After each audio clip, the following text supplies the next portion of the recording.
हाँ तो भाई नमस्ते। कैसे हो आप सभी लोग। लिंच पिन पे आपका स्वागत है, बहुत बहुत स्वागत है। और आप मेरे सामने देख पा रहे हैं कि आज ज्योग्राफी की बात नहीं होगी, कोई एक दूसरे सब्जेक्ट की बात होगी, तो वो है हिस्ट्री, राजस्थान की हिस्ट्री। देखिए ज्योग्राफी से ये सब्जेक्ट काफ़ी डिफरेंट है ना, क्योंकि ज्योग्राफी में मैं थोड़ा सा आपको समझाता हूँ कि उच्चावच कैसे है, झीलें, नदियाँ, मानसून, मौसम वगैरह, ये सब की बातें हम करते हैं वहाँ पे। लेकिन यहाँ पे इतिहास में क्या होता है एक्चुअली, पहले की जो घटी हुई घटनाएं हैं उनको सही क्रम में पढ़ना। कैसे, भले वो प्राचीन इतिहास हो, मध्यकालीन हो या नया आधुनिक इतिहास हो, सबका एक सीक्वेंस होता है। और उसमें जो जो इम्पोर्टेंट इवेंट्स होते हैं जिसकी वजह से, इतिहास किसको कहेंगे, कुछ घटनाओं की वजह से आगे आने वाला समय निर्धारित हो। जैसे कि आज की तारीख में कोई घटना होती है, उसकी वजह से फ्यूचर का निर्माण होता ही होता है, सीधी सी बात है ना। तो एक इवेंट की वजह से कोई अगर फ्यूचर में कुछ इफेक्ट आ जाए तो उस इवेंट को फ्यूचर वाले पढ़ेंगे, क्योंकि वो इतिहास की एक घटना है भाई। उसके पीछे के क्या रीजन है, फिर वो सारी बातें करेंगे। और उस इतिहास में कौन कौन इंपॉर्टेंट लोग रहे हैं जिनकी वजह से वो इवेंट घटा है, वो सारी वो बातें देखेंगे, उसके पहलू देखेंगे, पॉजिटिव्स देखेंगे, नेगेटिव्स देखेंगे। तो एक प्रकार की ये पूरी पूरी साइंटिफिक रिसर्च से ही वो करेंगे। ऐसे नहीं कि भाई किसी ने बताई तो वो वाली लाइन भी इंक्लूड कर दी, प्रॉपर इनका एक साइंटिफिक रिसर्च के बेसिस पे ही इतिहास का लिखा लेखा जोखा किया जाता है। तो हम भी इतिहास को पूरा ऐसे बहुत ज़्यादा स्टोरियों में नहीं जाके, सारी चीज़ें आपको बहुत ढंग से समझ में आए, एग्जाम पॉइंट ऑफ व्यू से जितनी भी इंपॉर्टेंट चीज़ें होंगी सबको समझ समझ के पढ़ेंगे।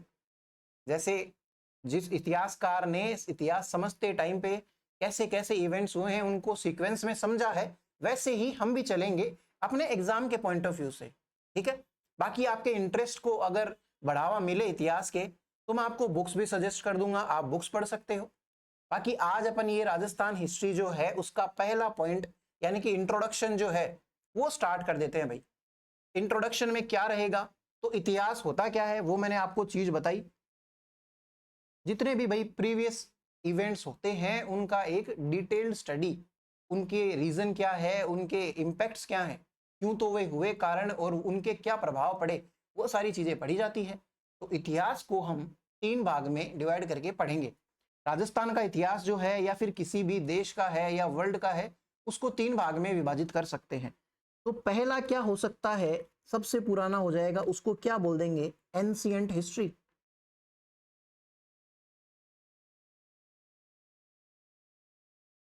यानी कि प्राचीन इतिहास।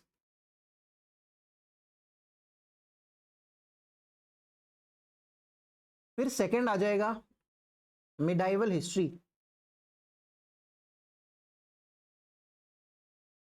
यानी कि मध्यकालीन इतिहास।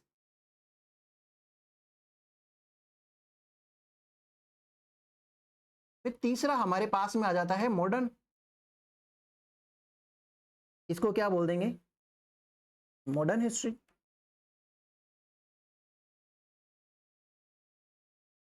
मॉडर्न हिस्ट्री को हिंदी में क्या बोल देंगे, आधुनिक इतिहास।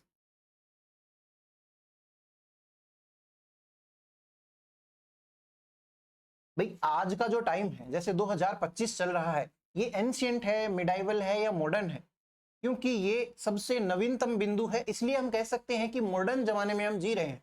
लेकिन जब ये टाइम जैसे 2025 से मान लेते हैं कि 2080 का टाइम जब आ जाएगा, तब ये थोड़ा पीछे नहीं जाएगा क्या।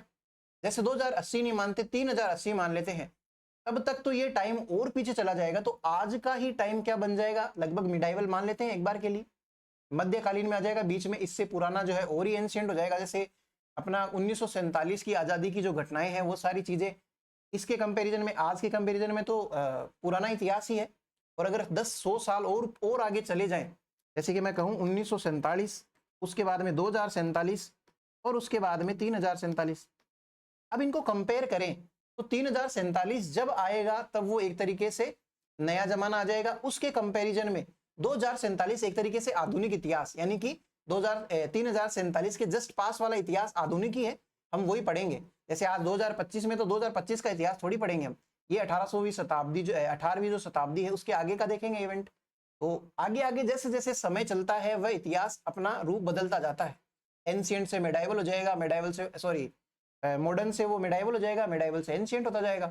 तो जितना ज्यादा एंशियंट होगा उसके जो साक्ष्य है, मतलब प्रूफ जो है वो कम मिलेंगे। देखिए आजकल तो टेक्नोलॉजी का जमाना है, तो हम हमारे इतिहास को सेव भी करते हैं। इवन ऐसी ऐसी कंपनियां हैं जैसे कोका कोला हो गई या ओरियो बिस्किट वाले हो गए, वो अपने जो बनाने की जो रेसिपी होती है ना उनको बंकर्स में स्टोर कराते हैं कि कल को कोई न्यूक्लियर वॉर हो जाए तो भी वो स्टोर पड़ी रहे हैं, ताकि भाई बाद में वाले जो बचे लोग हैं वो ओरियो के बिस्किट तो खा सके, है ना। ऐसी ऐसी चीजें होती है।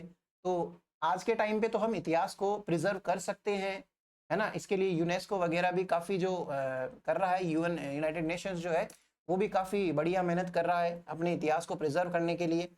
लेकिन मैं क्या कहूँ कि एंशियंट जो जमाना था, हमारे जो पुराने जमाने के टाइम के है ना, जैसे कि अगर मैं बात करूँ तो कलयुग की जब शुरुआत हुई थी उसके आसपास के जो साक्ष्य हैं, संस्कृत के जो वेद पुराण है वो काफी सारे जला दिए गए थे, हम हिस्ट्री में देखेंगे तो वो मिलने थोड़े मुश्किल है।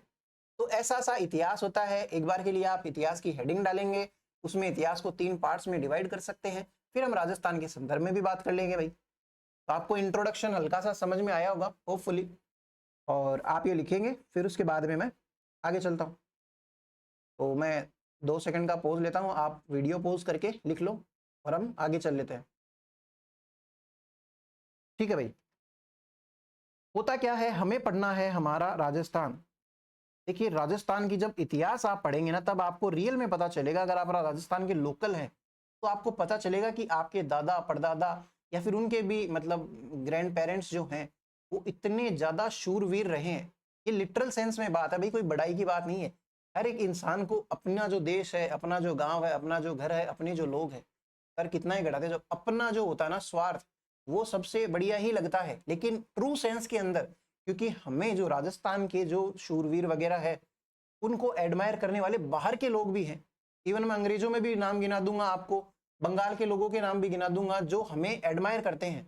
तो हम ही थोड़ी हैं भाई जो खुद को एडमायर करे, और क्यों करेंगे एडमायर, उसके रीजंस भी मैं आपके साथ में कहानियों की फॉर्म में डिस्कस करते चलूंगा। तो चलिए बात करते हैं राजस्थान के बारे में। देखिए आपने कुछ एक राजा महाराजाओं के नाम सुने होंगे, जैसे कि अशोक हो गया, है ना, और चंद्रगुप्त हो गया। ऐसे जो पुराने जो संस्कृत जैसे से नाम है ना, ये सारे जो लोग हैं हिंदू हिंदू राजा थे हमारे। पहले भारत, अखंड भारत काफी बड़ा था, आगे आगे तक फैले हुए थे। तब तक उस टाइम पे रियासतें होती थी। भारत का कोई ऐसा मॉडर्न नक्शा नहीं बना था, ये आजादी के बाद की बात है, आपको थोड़ा तो पता ही होगा। तो उस टाइम के जो राजा है, जैसे कि ये चंद्रगुप्त हो गए, अशोक हो गए, ये मौर्य वगैरह वंश हो गए, मगध वंश हो गए, राजवंश हो गए, ये सब यादव वंश वगैरह, ये सब क्या है, ये एंशियंट हिस्ट्री के अंदर पढ़ते हैं। यानी कि जो भी संस्कृत वाले या फिर हिंदू जो राजा है, राजस्थान के संदर्भ में बातें चल रही है भाई, अभी अभी इंडिया के बारे में बिल्कुल डिस्कस नहीं करेंगे, क्योंकि हिस्ट्री हमारा टॉपिक राजस्थान का है यहाँ पे। तो राजस्थान के संदर्भ में हम क्या लिख लेंगे इस बात को, मतलब मेनली हिंदू रूलर्स आपको देखने के लिए यहाँ पे मिलेंगे,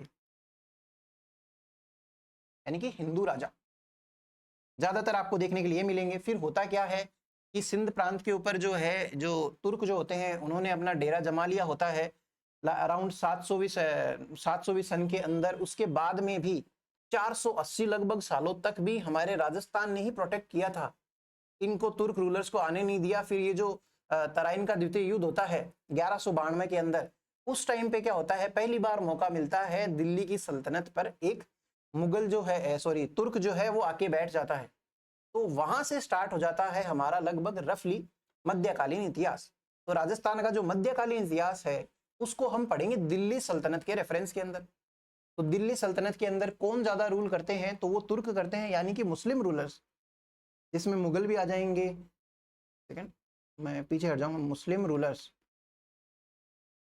तो ये राजस्थान के संदर्भ में हो गया भाई, देख लीजिए भाई, मुस्लिम रूलर्स है यानी कि हिंदू राजा, मुस्लिम राजा, या फिर, और फिर आधुनिक इतिहास की बात करेंगे।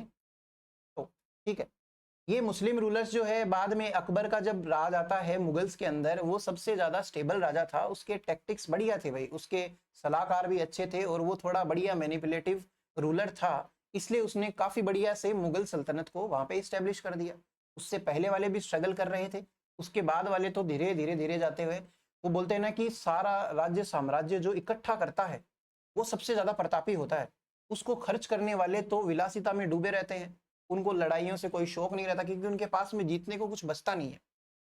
एक ऑलरेडी अगर आप जन्मते हैं, ऐसा हम अक्सर देखते भी हैं कि जो बहुत रिच फैमिलीज के लोग होते हैं ना, उनकी इन जनरल जो बच्चे होते हैं उनमें ज्यादा सद्गुण होते नहीं है, लक्षण उनके अंदर नहीं होते। रीजन क्या है? क्योंकि उनको सब कुछ पहले से मिल रखा है, फैसिलिटीज इतनी है कि उनको अपने किसी भी चीज के लिए ना तो रोना पड़ता है ना भटकना पड़ता है। साथ ही साथ में उनके माता पिता इतने बिजी होते हैं तो उनको टाइम नहीं दे पाते। उनकी केयरिंग, मतलब पेरेंट का सबसे बड़ा दायित्व यही है कि बच्चे को सही रास्ते पे चलना सिखाए, उसका सही लालन पोषण हो। लेकिन होता क्या है, उन पर ध्यान नहीं दे पाते और वो भी विलासिता में डूबे रहते हैं और बढ़िया से एंजॉय करने में वो इतने कमजोर रह जाते हैं कि उनसे दुनियादारी उनको समझ में ही नहीं आती। ऐसा सा ही टाइम पहले भी था, ये कोई नई बात नहीं है। अब अगर अकबर ने सब कुछ पहले से जीत लिया है, जीतने के लिए कुछ बचा ही नहीं, तो जैसे उसके बाद में जहांगीर आया, शाहजहां आया, ये सब आए, औरंगजेब आया, इवन औरंगजेब तक भी बात सही थी। उसके बाद वाले तो इतने ऐसे हैं कि मुगल का तो पतन ही हो गया। पतन ऐसा पतन हुआ कि ऐसे ऐसे राजा हुए हैं जिनके ऊपर उनके प्रजा हंसती थी भाई। जैसे कि एक राजा हुआ है रंगीला करके, राजा रंगीला, रंगीला बादशाह रंगीला उनको बोलते थे, उनका सही नाम दूसरा है। वो राजा ऐसा राजा था कि भाई इतना ज्यादा, मतलब दारू वारू पीना, ये मदिरा वगैरह, ये इनका पान करना, इवन दरबार के अंदर बिना वस्त्रों के आ जाना, ऐसे कार्य वो करता था। तो ऐसे लोगों पे हंसी ना उड़ाए तो क्या हो। और ऐसे में दिल्ली जैसी सल्तनत से बैठ के आप कैसे पूरे भारत को कंट्रोल करोगे? जब जब आप कमजोर होते हो, देखिए राजपाट में यही होता है, जब जब एक देश कमजोर होता है, यानी कि एक जो राज्य होता है या एक रियासत होती है वो कमजोर होती है, उसको दबाने वाले या उसको हड़पने वाले हजारों बैठे हैं। आप इतने लंबे टाइम तक अगर कुछ नहीं करोगे तो आपको दबाने वाले आराम से मिल जाएंगे। तो ऐसा ही मौका किसी ने ढूंढा, तो वो थे अंग्रेज। अंग्रेज आए तो थे अकबर के टाइम पे ही, और आए किस नाम से थे? East India company. यानी कि हम इंडिया के अंदर आके क्या करेंगे? सिर्फ और सिर्फ व्यापार भाई। हमें इनसे इससे ज्यादा कुछ नहीं आता है, ना हमें लड़ाई दंगे आते हैं, ना ही हमें राजा महाराजाओं के बीच में कुछ फंसना है। तो इस नाम से वो आते हैं, बाद में धीरे धीरे साइलेंटली कैसे करके वो इंडिया के जो इंपॉर्टेंट रूलर्स बन जाते हैं भाई, पूरे के पूरे पूरे इंडिया को गवर्न कर रहे हैं। एक तरीके से राज ही किया उन्होंने काफी लंबा हमारे ऊपर। तो वहां से स्टार्ट, जहां से अंग्रेज हम पे रूल करना स्टार्ट करते हैं, वहां से स्टार्ट मानी जाती है ये मॉडर्न हिस्ट्री। देखिए कोई फिक्स डेट नहीं है, बट इनको पढ़ने का एक तरीका होता है। यानी कि मिडाइवल हिस्ट्री में ज्यादातर हम क्या बातें करेंगे, जो हमारे राजा महाराजा है और इनके जो तुर्क जो एम्पायर है उनसे कैसी लड़ाइयाँ थी या कैसे संबंध थे उसकी बातें। जो एंशियंट हिस्ट्री है वो राजस्थान के संदर्भ में तो बहुत नामात्र की सी बची हुई है, तो बहुत ज्यादा बातें नहीं करेंगे, इतने ही साक्ष्य मिले हैं। लेकिन जो मॉडर्न हिस्ट्री है उसके अंदर कैसे 1857 की क्रांति होती है, कैसे किसान आंदोलन वगैरह जो है, या फिर जो स्वतंत्रता सेनानी थे राजस्थान से कौन कौन से थे, जमनालाल बजाज हो गए, माणिक्यलाल वर्मा हो गए, काफी सारी बातें हैं भाई। एक ही मतलब 15-10 मिनट के इंट्रोडक्शन में तो मैं क्या ही समेटूं। तो बातें करते रहेंगे इनके बारे में, लेकिन मॉडर्न हिस्ट्री के अंदर हम किसके बारे में रेफरेंस पढ़ेंगे? जो इंग्लिश रूलर है या फिर ब्रिटिश रूल है, तो ब्रिटिश रूल्स की बात करेंगे हम। ब्रिटिश रूल एक सिंपल सा देख लो भाई, हिंदू राजा हो गए, फिर मुस्लिम राजा हो गए, फिर उसके बाद में ब्रिटिश राज हो गया। बस ये सिंपल सी बात है कि इस प्रकार से हम इतिहास को डिवाइड करके पढ़ेंगे। देखिए आगे चलते हैं। आज की क्लास में लिखवाने का काम थोड़ा सा ही रहेगा, तो आप थोड़ा सा सुनना, बेस बनाने की ट्राई करेंगे हम। जो एक्चुअली में भारत में अंग्रेज आए थे भाई,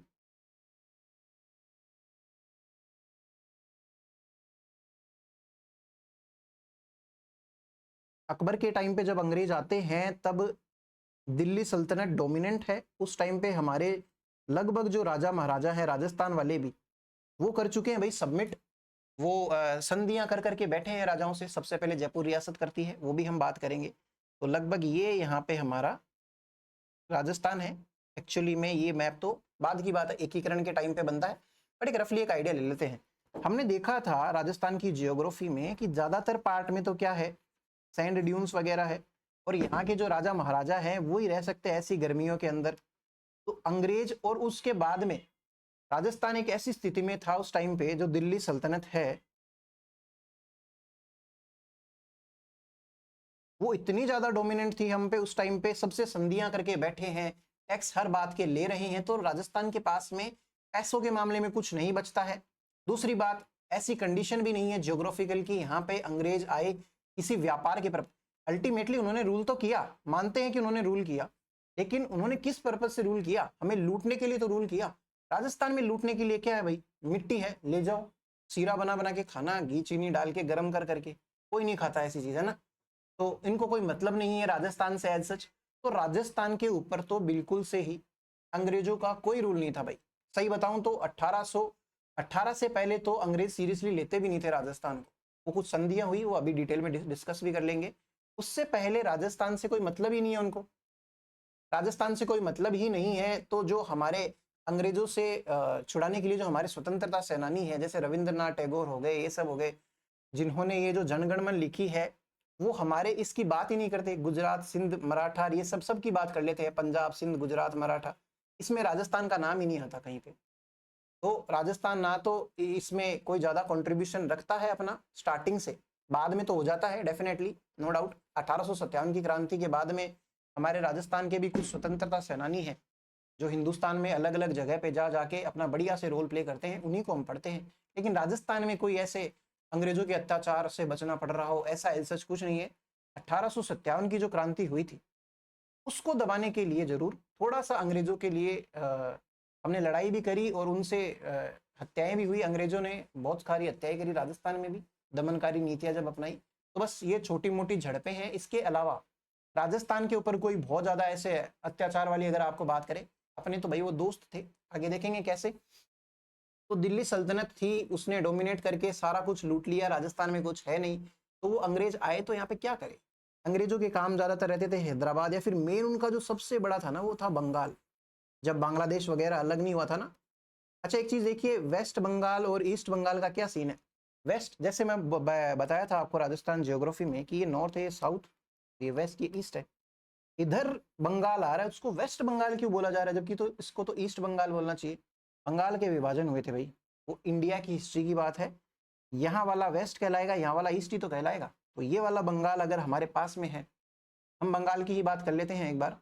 तो इधर था पैसा, इधर थे लोग, इधर थे रिसोर्सेस, और ये बंदरगाह वगैरह होने की वजह से ऐसी जगहों को ही कैप्चर करते थे। यहाँ पे तो ये हार का मरुस्थल है, इधर आके करोगे क्या किसी भी पर्पज से? गुजरात के जरूर थोड़े बहुत पोर्ट काम में आते थे, बॉम्बे के पोर्ट्स काम में आते थे इनके, तो वो इधर थे मेनली। अपने राजस्थान में तो आए भी नहीं बिल्कुल भी। अब होता क्या है, सुनना मेरी बात। दिल्ली सल्तनत का हो रहा है पतन, है ना, क्योंकि वो रंगीला जैसे राजा है जो दरबार में नग्न अवस्था में आ जाते हैं, उनकी हंसी नहीं डले तो और क्या हो। ऐसे ऐसे राजा, बेलखने राजा जैसे हैं, उनको हटाने के लिए बहुत ये लालायित थे अंग्रेज। इनको ये है कि भाई दिल्ली सल्तनत ही इंपॉर्टेंट है, तो दिल्ली को भी कब्जे में लेके पूरे भारत को कंट्रोल में लेते हैं। तो इन्होंने क्या किया, इधर से अटैक करने चालू करे दिल्ली पे कंट्रोल लेने के लिए। मुगलों के साथ में ट्राई भी किया, संधियां भी मनाने की, लेकिन वो नहीं माने। देखा कि भाई हम जिंदगी भर राज करेंगे, हमारी पीढ़ियां चलेगी तो नहीं। लेकिन इधर इस साइड के अंदर जो महाराष्ट्र है, उसमें जो मराठे हैं भाई, मराठे हो रहे थे भयंकर एकदम खतरनाक लूटपाट में। इनका क्या सीन है मैं बताऊं आपको। ये जहां भी जाते हैं, इनको ये कि लूट लाट के जो हाथ में आए पैसा वैसा वो सारा लूट के ले आओ। इवन ये तो ऐसे हैं कि भाई किसी के घर पे लड़ाई हो रही है, जैसे राजस्थान के अंदर ही बात करें, जयपुर रियासत की मान लो मेवाड़ रियासत से लड़ाई है, तो जो ज्यादा पैसे देगा वो उसके पास से लड़के आ जाएंगे, खुद चले जाएंगे भाई। कि मेवाड़ वालों के पास में जाके बतला रहे हैं कि भाई लड़ाई वड़ाई करनी है तो हमें पूछ लो, हमारे काफी सारे नौजवान हैं बैठे ऐसे ही, तो बताओ सल्टा देते हैं काम जल्दी से। आप ऐसे ही फालतू में अपने लोग गवाओगे, इससे अच्छा तो हम, हर कोई तैयार है भाई, पैसे दे के काम हो जाए। खुद के लोग कोई नहीं गंवाना चाहता, प्रजा को जवाब देना पड़ता है। एक भी सैनिक मर जाता है तो वो जो सैनिक की माएँ होती है वो विलाप करते हुए अपने ही राजा के पास में जाती है फिर। तो पैसे दे दे के लड़ाइयाँ करना या फिर जबरदस्ती लूटपाट करना, इवन इनका तो ये सीन था। अब एक बार ऐसे सोचो, मैं आपके घर पे आऊँ, गेट नॉक करूँ, गेट नॉक करके मैं बोलूँ कि अगर आपको आपकी जान प्यारी है या फिर खुद से प्रोटेक्शन, मतलब आपको प्रोटेक्शन चाहिए, तो मेरे को पैसे दे दो, मैं आपकी प्रोटेक्शन कर दूंगा। तो आप जाहिर सी बात है मुझसे पूछोगे कि भाई प्रोटेक्शन किस चीज़ की प्रोटेक्शन, और किससे, हमें किससे खतरा है? और मैं आपको पलट के जवाब दूँ, आपको मुझसे खतरा है। अगर आप मुझसे खुद को बचाना चाहते हो तो पैसे दे दो। मतलब लूट भी खुद रहे हैं और डरा भी खुद रहे हैं, तो जाए तो कहाँ जाए बंदा? ऐसे में इनके आतंक बढ़ रहे थे। साथ साथ में इनको भी पता है कि दिल्ली सल्तनत जो है अब इतनी ज्यादा रही नहीं है, मुगलों का पतन हो रहा है, तो ये दिल्ली पे कंट्रोल चाहते हैं। अंग्रेज चाहते हैं, अंग्रेजों को इतने दिन तो मराठों से कोई प्रॉब्लम नहीं थी, लेकिन मराठे अब एक वो बन गए हैं, क्योंकि उन्होंने पिंडारियों को भी साथ में इंक्लूड कर रखा था। यहाँ पे काफी सारे पिंडारी थे, इवन टोंक में तो पिंडारियों को एक सल्तनत भी दे दी जाती है, बात करेंगे हम आगे। तो होता क्या है, मुगल का हो रहा है पतन। ये मुगल हैं, इनका हो रहा है पतन। पतन नीचे होता है, ऊपर तो नहीं हो सकता। और दूसरी तरफ कौन इस पे आक्रमण करने के लिए तैयार है या इनके ऊपर राज करने के लिए तैयार है? ब्रिटिशर्स। और दूसरी तरफ तैयार कौन है? मराठे। मराठों को तो पैसों से मतलब है, राजपाट से मतलब वैसे नहीं है। और अगर दिल्ली सल्तनत ही हाथ आ जाए तो भाई साहब बढ़िया से लूटपाट कर सकते हैं, बढ़िया से, फिर तो पूरा ही कंट्रोल में ले लेंगे, है ना। तो इन दोनों के चल रहे हैं उत्पात।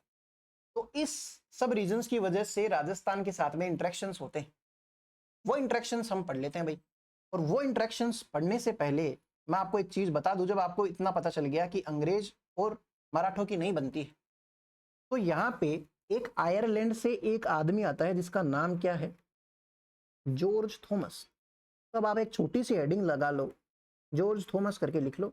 ये आयरलैंड का बंदा है भाई, जॉर्ज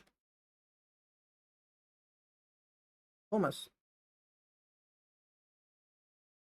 ठीक है, या टॉमस भी कहीं कहीं इसको कहते हैं, टॉमस थॉमस जो भी है। ये जॉर्ज थॉमस जो है ये आयरलैंड से आता है। आयरलैंड क्या है? ग्रेट ब्रिटेन के ही जो यूरोप है ना, उधर ही पड़ता है ये। और वहां से ये आदमी आता है। देखिए स्टार्टिंग में क्या स्टार्ट हुआ था, मैं आपको एक चीज बताऊं, आपने ये चीज नोटिस करी होगी कि अमेरिका के अंदर भी लोग अंग्रेजी बोलते हैं, ऑस्ट्रेलिया के अंदर भी अंग्रेजी बोलते हैं, न्यूजीलैंड के भी। हमने देखा था राजस्थान की ज्योग्राफी में, नॉर्थ अमेरिका कहाँ है, यूरोप कहाँ है। ये रहा नॉर्थ अमेरिका, ये रहा साउथ अमेरिका, यहाँ पे ये रहा यूरोप, और यहाँ पे ये रहा एशिया वेशिया। और इधर इधर पड़ता है ऑस्ट्रेलिया, और इधर ही पड़ता है न्यूजीलैंड वगैरह। अफ्रीका ये रहा, अफ्रीका में तो कुछ नहीं है। यहाँ पे यहाँ के लोग सबसे पहले व्यापार की लालच से बाहर आए थे। ये वर्ल्ड हिस्ट्री की बातें हैं, ज्यादा तो नहीं करेंगे, लेकिन इनको क्या था, इनको ये पता था कि इधर की साइड में एक बहुत ही प्रॉस्पेरस ऐसा देश है जिसमें सोने चांदी है ना, रेडियो पे मिलते हैं। रेडी का नाम सुना है? जिसपे आलू टमाटर प्याज मिलते हैं, ये सब मिलते हैं। वहां पे सोने के आभूषण बेच रहे हैं ऐसे कि 1 रुपए में ले जाओ। आज के 1 रुपया, आज के 10 रुपए क्या मायने रखते हैं, उस हिसाब से सोना वोना बिकता था, क्योंकि यहाँ से ट्रेड होता था। ये जो भी है, बीच में मुस्लिम कंट्रीज जो अरब कंट्रीज आती है, तो उससे आगे भी जाती हैं चीजें, तो खबर भी आगे जाती है। इनको बोला गया कि भाई इस रूट से जाओगे तो ये जाने नहीं देंगे आपको। कौन सी रूट से?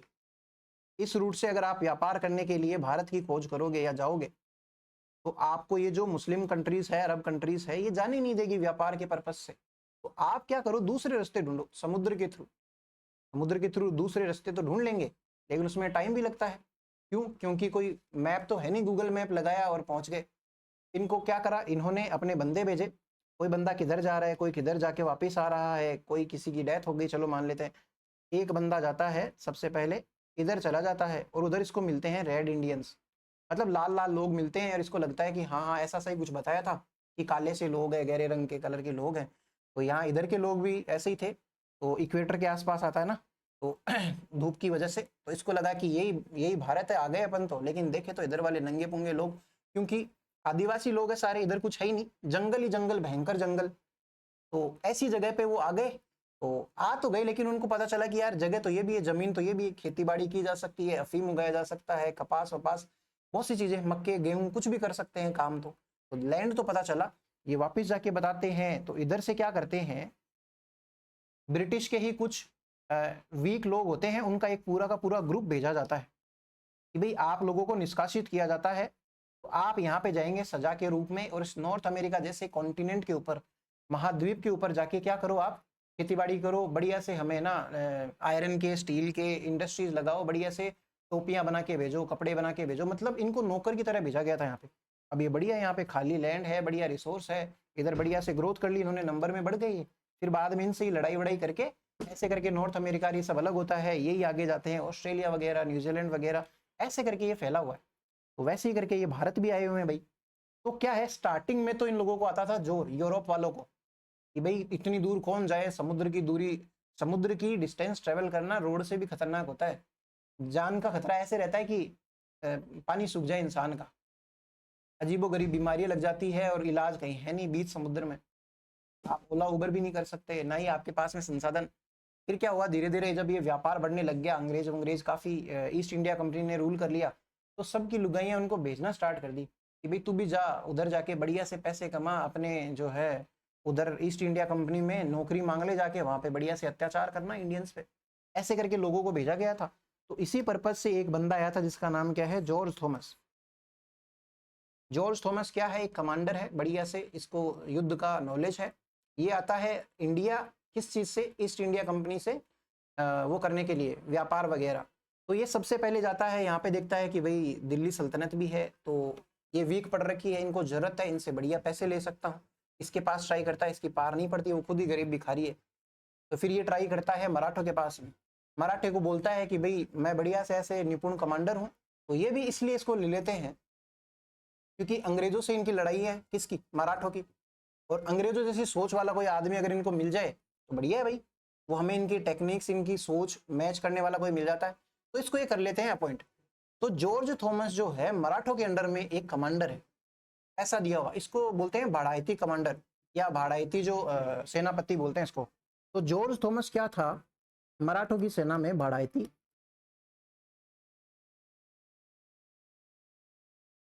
मराठों की सेना में भाड़ाइती सेनापति, इसको क्या बोलेंगे, मर्सिनरी कमांडर।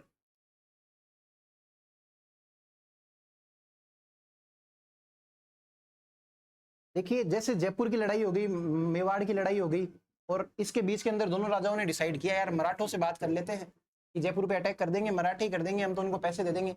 अब ऐसे कामों के लिए अगर मराठे आएंगे तो साथ में कौन आएगा, जॉर्ज थॉमस आएगा। तो जॉर्ज थॉमस जो है ना, ये आता है राजस्थान के ऊपर अटैक करने के लिए, किसकी साइड से, मराठों की साइड से।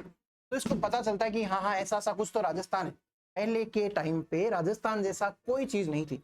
एक तरफ जयपुर रियासत है, इधर अजमेर वाले हैं, इधर में ये मारवाड़ हो गया, नीचे मेवाड़ हो गया, जैसे ये जयपुर हो गया, ये मेवाड़ हो गया, या फिर ये मारवाड़ हो गया, ऐसे ये जैसलमेर हो गया। ये रियासतें थी भाई। राजस्थान जैसा कुछ मैप ना कोई ऐसे कि हम लोग राजस्थान है, ऐसा कोई नहीं था। और हर रियासत अपने आप को सॉरी एक देश मानती है कि भाई हम तो एक देश है, हम इंडिपेंडेंट है, ये है वो है फलाना ढिमका। तो राजस्थान जैसा तो कुछ था नहीं, लेकिन राजपूत ही राजपूत थे इधर। आपको पता ही है राजपूत चौहान वगैरह ये सब ज्यादा थे। और मैं क्या बता रहा था आपको, 4 राजपूत डायनेस्टी होती है मेनली, हम आगे देखेंगे, परमार, प्रतिहार, गुर्जर और ये सब क्या बोलते हैं इसको, चौहान वगैरह ये सब। तो ये यही राजपूत ही राजपूत सारे के सारे। तो इसलिए जॉर्ज थॉमस को और इधर वाले लोग इसको क्या बोलते हैं, राजस्थान वाले एरिया को, जो अभी आज की तारीख में राजस्थान है ना, इसको ये क्या बोलते हैं, इसको बोलते हैं राजपूताना एक तरीके से। तो ये है बंदा ऐसा कि युद्ध तो करता ही करता है, साथ में एक डायरी मेंटेन करता है। उस डायरी के अंदर ये सारी चीजें लिखता है कि भाई आज मैं राजपूताने के इस एरिया में, जयपुर में, अजमेर में, उदयपुर में इधर अटैक करके आया हूँ। तो अपनी डायरी मेंटेन करता था, जिसमें ये राजस्थान का नाम क्या लेता है, राजपूताना। और ये लगभग बात रहती है 1800 ईस्वी की। तो आप इसके बारे में एक लाइन तो ये लिखिए कि यह मराठों की सेना में बढ़ाइती सेनापति था। He was mercenary commander in the army of Maratha, army of Maratha. फिर इसके बाद में इसकी डायरी की बात नहीं लिखेंगे, ही यूज्ड राजपूत, एक second, he used word Rajputana for Rajasthan.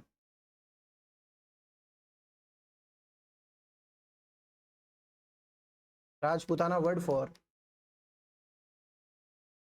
Rajasthan for the first time. यानी कि राजस्थान को राजपूताना कहने वाला आदमी ये है जॉर्ज थॉमस। ठीक है, जॉर्ज थॉमस कौन है, बहुत ज्यादा इंपॉर्टेंट बात नहीं है, लेकिन थोड़ा सा आइडिया होना चाहिए कि मराठों की साइड से लड़ता था, अटैक करता था भैया। ठीक है, ये राजपूताना टर्म फर्स्ट सबसे पहली बार यूज करता है राजस्थान के लिए। लेकिन ये चीज अपनी डायरी में मेंटेन करता है, ये कोई बुक तो पब्लिश करवाता नहीं है। फिर एक टाइम बाद में इसकी डेथ हो जाती है। तो इसका एक बहुत अच्छा दोस्त है जिसका नाम क्या है, विलियम फ्रैंकलिन।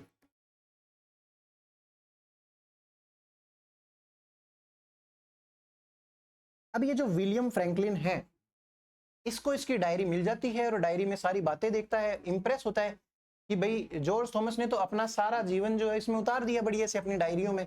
तो क्या करें, जॉर्ज थॉमस की एक जीवनी लिख दो। जीवनी किसको कहते हैं, बायोग्राफी किसको कहते हैं? जैसे आप पैदा हुए, पैदा होने के बाद में आपने क्या क्या किया, है ना, और बड़े होने के बाद में आपने क्या क्या अचीवमेंट्स हासिल करी, आपके ये इवेंट्स थे, ये आपकी लाइफ में ये मोड़ आए, तनाव, तो सारी चीजें एक तरीके से बायोग्राफी नहीं होती क्या? अगर आप खुद लिख रहे हो तो उसको बोलते हैं ऑटोबायोग्राफी, खुद नहीं लिख दी।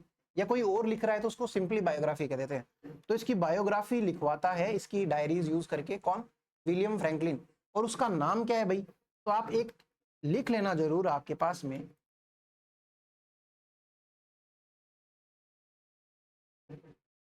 एक सेकंड में आगे चढ़ जाता हूं आपके। Military memoirs of George Thomas. Hindi वाले भी यही नाम लिख लो, military memoirs of George Thomas. ये क्या है? बायोग्राफी है, जीवनी है या बायोग्राफी है, किसकी है? जॉर्ज थॉमस की है। लिखवाता कौन है? इसका दोस्त, जिसका नाम क्या है? William Franklin. भगवान ऐसे दोस्त सबको दे, सही बात है। तो यहां तक कि आपको बातें समझ में आई क्या भाई? ये है थोड़ा सा हल्का सा इंट्रोडक्शन, क्योंकि ये अंग्रेजी है इसलिए मैं ये बात यहीं पे बता रहा हूँ, वरना तो हम एंशिएंट हिस्ट्री या हिस्ट्री जब भी स्टार्ट करते हैं ये सब चीजें बताई जाती है कि राजपूताना किसने यूज किया था, राजस्थान सबसे पहले किसने यूज किया था, मरुकांतार क्या है, ये फलानी ढिमकनी बातें, ये वो सब बाद में करेंगे, ठीक है। लेकिन अंग्रेजों से रिलेटेड बातें हैं तो अभी कर लेते हैं। अभी क्या है, मैंने आपको एक चीज बताई थी कि मराठा और अंग्रेजों के बीच में चल रहा है विवाद, किसके लिए? भारत को, भारत के ऊपर प्रॉपर रूल करने के लिए। तो इनकी लड़ाइयां होंगी भाई। एक लड़ाई इनकी होती है, अब आप एक हेडिंग लगा लीजिए, जो लगा लीजिए छोटी सी भले ही, आंग्ल मराठा। आंग्ल मतलब अंग्रेजी बोलने वाले लोग, आंग्ल मराठा युद्ध। या फिर आप इसको इंग्लिश में लिख सकते हैं, मराठा ब्रिटिश डिस्प्यूट। ठीक है, एक नहीं है, दो दो तीन तीन होते हैं, तो हम उसको डिटेल में देख लेते हैं, एक छोटा सा आइडिया ले लेते हैं। आप सबसे पहला युद्ध ऐसे हेडिंग बना के छोड़ दीजिए, 1775 से लेके 1782 तक पहली बार इनके बीच में डिस्प्यूट होता है साउथ इंडिया वाली साइड में। अब साउथ इंडिया में राजस्थान आता नहीं है, तो राजस्थान से किसी को कोई मतलब नहीं, हमें राजस्थान के ही इर्द गिर्द घूमना, सीधी सी बात ये। तो 1775 का से लेके 82 तक 7 साल तक ये युद्ध चलता है, कोई जीतता नहीं है, लगभग ये युद्ध निर्णायक अनिर्णायक रहता है, टाई समझ लीजिए आप इसको, है ना, कोई नहीं जीतता है, ड्रॉ हो जाता है एक तरीके से। तो दोनों बराबर कैसे रह गए। फिर बाद के अंदर इनकी एक लड़ाई और होती है, ये कुछ एक 18-19 साल ऐसे शांत रह लेते हैं इधर उधर अपने पैसे कमाने के चक्करों में।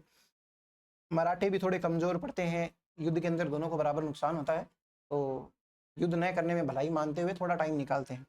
फिर सेकेंड टाइम इनके बीच में एक डिस्प्यूट होता है 1803 से लेके 1806 के बीच में।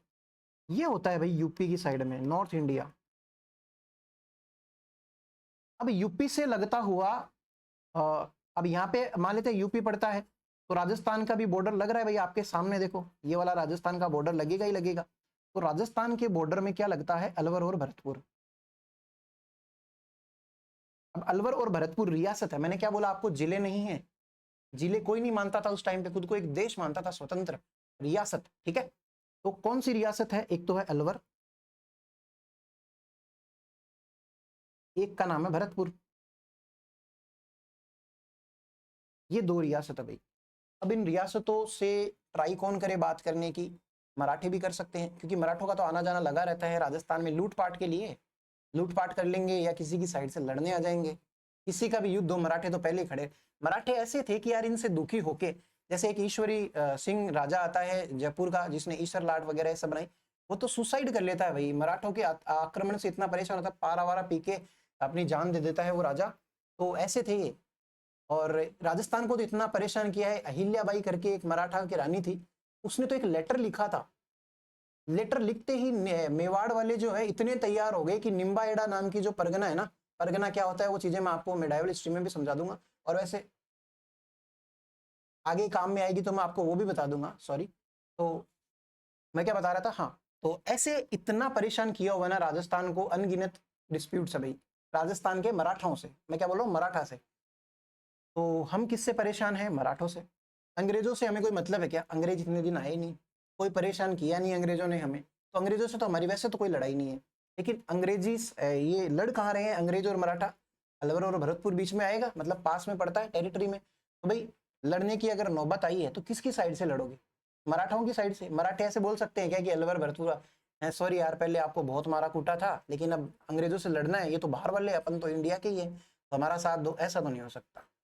तो होता क्या है, ये मराठी जो होते हैं, सॉरी अंग्रेज जो होते हैं अलवर भरतपुर वाले, इनको ट्राई करते हैं बात करने की, तो अलवर भरतपुर से जैसे ही अंग्रेज बात करते हैं ये तो तैयार बैठे कि भाई साहब आओ, आप तो इतने दुखी कर रखे हैं, इतने दुखी कर रखे हैं, दौड़े दो फारी में आके आतंक मचा देते हैं, लूटपाट करके जाते हैं। एक तरफ कुछ कमाया नहीं, इतने में लूटने आ जाते हैं। मेवाड़ के जो राजा है राज सिंह, उनसे 25 लाख रुपए ये चौथ के मांगते थे मराठा, और लेते थे हर साल 25 लाख। उस टाइम पे क्या होती है चौथ? वही चीज होती है जो मैंने आपको थोड़ी देर पहले बताई, कि मैं आपको आके बोलूं कि भाई आपको आपकी जान का खतरा है, अगर आप खुद को बचाना चाहते हो तो मुझे थोड़े से पैसे दे दो। आप पूछते हो किससे, तुम बोलो भाई मेरे से ही खतरा है आपको। ऐसे ऐसे खतरे, ऐसे ऐसे धमकियां देना, ये सब करना इनकी आदत बन गई थी, तो इनसे भी छुटकारा पाना जरूरी था। तो पहली बार क्या होता है, अंग्रेज और राजस्थान के रियासत हाथ मिलाते हैं। हाथ मिलाने का मतलब ये है कि कागज के ऊपर बातें होती है, कुछ एक अग्रीमेंट साइन करते हैं कि हाँ हम आपकी ये फलानी बात मानेंगे, हम आपका इस चीज में साथ देंगे, ये हमारे सिग्नेचर है, अंगूठा है, जो भी है। उस चीज को बोलते हैं संधि, या इंग्लिश में क्या बोलेंगे, ट्रीटी। ट्रीटी या फिर संधि। तो अलवर और भरतपुर से सबसे पहली बार 1803 के अंदर अंग्रेज हाथ मिलाते हैं।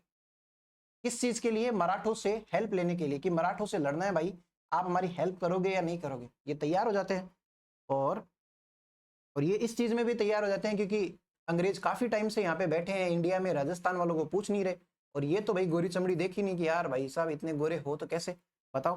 तो होता क्या है, ये भरतपुर जो है ये पहले करेगा सितंबर में, सितंबर में, और ये करता है किसमें, नवंबर में।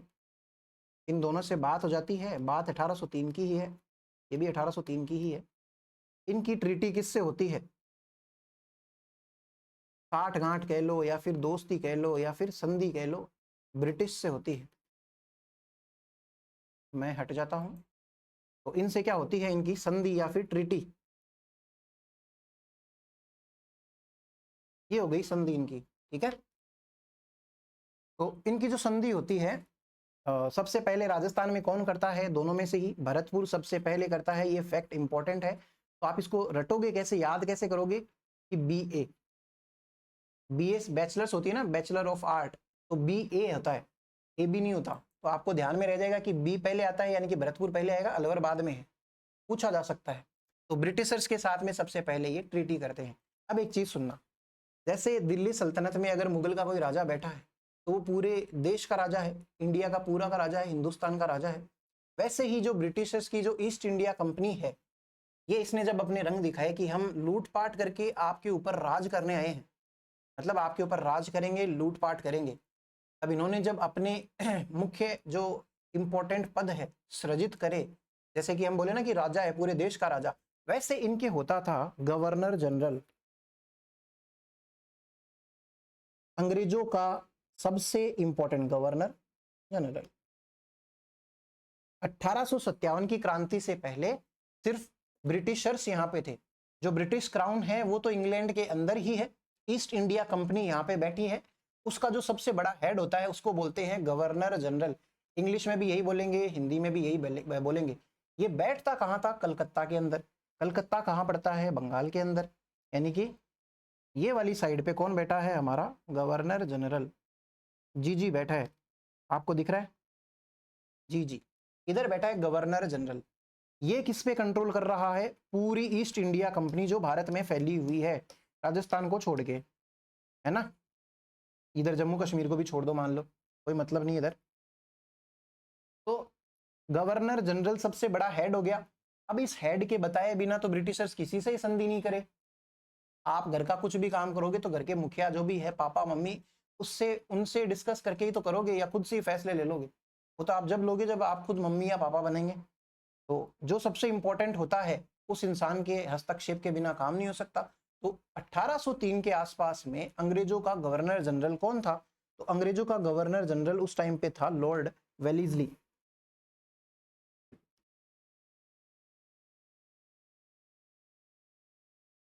ये क्या था? अंग्रेजों का गवर्नर जनरल, और बैठता कहाँ था? कलकत्ता में।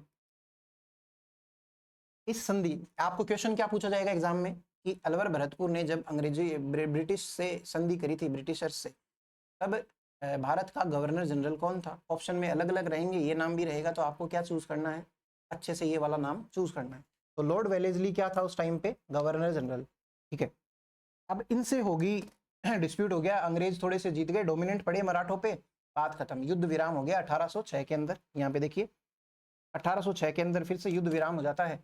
अब अंग्रेजों ने किससे दोस्ती कर ली है? अलवर भरतपुर से। ये यहाँ तक तो आते हैं, इसके आगे जाते नहीं, यानी कि इधर ये जयपुर हो गया, उदयपुर हो गया, इधर अंग्रेज आ नहीं रहे, जरूरत भी नहीं पड़ रही। और देखो सही बताऊं तो अंग्रेज यूरोप जो है, अपर जो लैटिट्यूड है उसमें रहने वाले लोग, अब आपको लैटिट्यूड लॉन्गिट्यूड पता है, अगर यहाँ से पढ़ के गए हो तो पता है, ऊपर वाली हाइट्स में रहने वाले लोग ठंडे इलाके में रहते हैं, अगर उनको गर्मी मार दोगे ना तो उनकी दशा बन जाएगी, वो यहाँ पे रह ही नहीं सकते। अलवर भरतपुर जैसी जगह भी, राजस्थान में तो वो क्या ही आ जाए, और आगे जा रहे हैं, उनका सीज के पापड़ बन जाएगा, तो वो आएंगे नहीं, बिल्कुल भी जबरदस्ती का नहीं आएंगे। तभी तो वो इतने सालों तक नहीं आए।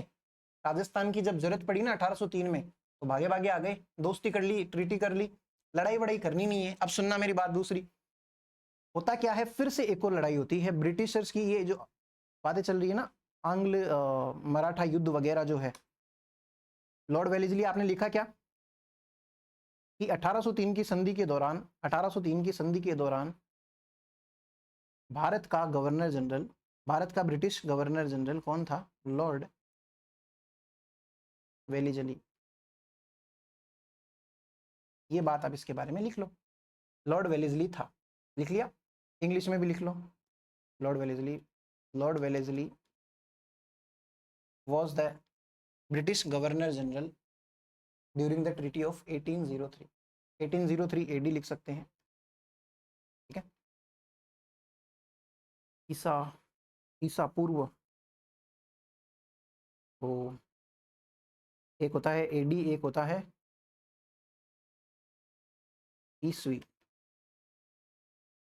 जीसस क्राइस्ट जो है उनका जन्म आज से, जैसे 2025 चल रहा है ना, तो 2025 साल पहले उनका जन्म हुआ था। इससे पहले वाले टाइम को बोलते हैं बिफोर क्राइस्ट, बीसी, और ये उनके बाद में का टाइम होता है, इसको एडी बोलते हैं, यानी कि ईसा पूर्व बोलते हैं इसको, ईसा पूर्व, बिफोर क्राइस्ट, और ईस्वी जो होते हैं उसके बाद में, यानी कि 2025 ईस्वी चल रही है अभी, ईसा मसीह के जन्म के बाद में।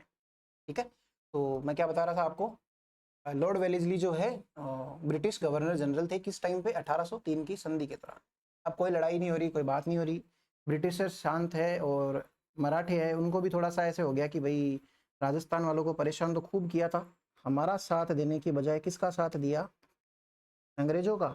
तो लो इनको बताते हैं पहले। इस बार प्रॉपर लड़ाई लगभग होती है पूरे नॉर्थ इंडिया में, जिसमें राजस्थान, गुजरात, ये सब भी शामिल है। अब भाई साहब अंग्रेज तो उनके पास में मौका भी है कि उधर कौन बैठे हैं? राजस्थानी लोग बैठे हैं, राजपुताना है पूरा का पूरा, वो साथ किसका देगा? ब्रिटिशर्स का देगा। अगर उनसे ढंग से बात कर ली तो, पहले बात कर ली तो, और दुखी किससे? वो मराठों से। तो ब्रिटिशर्स जाते हैं, अपने लोग भेजते हैं और ट्रीटी करवाते हैं, और ये सारे के सारे ट्रीटी कर लेंगे। तो इस टाइम पे क्या होता है, 1817 के अंदर क्या होता है, आप लिखना, ये पॉइंट बना के लिखना आगे। 1817 में करौली रियासत, रियासत लिखेंगे भाई, करौली को राज्य नहीं लिखेंगे, रियासत, ब्रिटिश अंग्रेजों के साथ ट्रीटी करती है, संधि करती है, ब्रिटिश रियासत के साथ में, ब्रिटिश के साथ में संधि करती है, करौली रियासत, करौली रियासत ब्रिटिश राज से संधि करती है, संधि करती है। Karauli state concludes treaty with Britishers.